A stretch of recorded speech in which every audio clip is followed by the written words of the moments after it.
Where there is delegation, I think it's important that the central bank recognises that the counterpart to that must be accountability, and that's necessary for democratic legitimacy. You've been asked to do something and you should be held accountable for delivering that.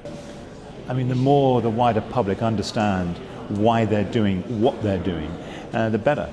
These are public interest institutions. The people who run them are interested in producing public interest outcomes. That's not widely understood by citizens. The Bank of England has always been at the forefront of accountability and transparency, I must say. The fact that right from the start it had individual votes in the public domain, and increasingly also individual accounts of the reasons for these votes. That's extremely important. The individual accountability, as well as, of course, the collective product that the MPC produces, is really unique. We don't find it at the level of the Fed, and we certainly don't find it at the ECB, where accountability in terms of individual accountability is still zero. It's always important that the central bank be expected to act independently.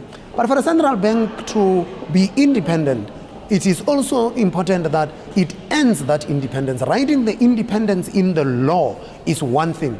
The central bank has got to be seen to be living true to its mandate as society expects it to, and more importantly, be seen to be pursuing the mandate that the society has given it independently. That is how, for me, it could end the independence.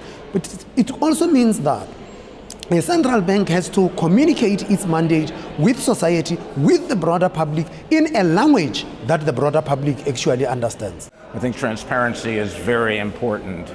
It's one way to protect independence. In a democratic society, you don't delegate authority to technocrats in the central bank without having them report back to the Parliament and the people of the United Kingdom.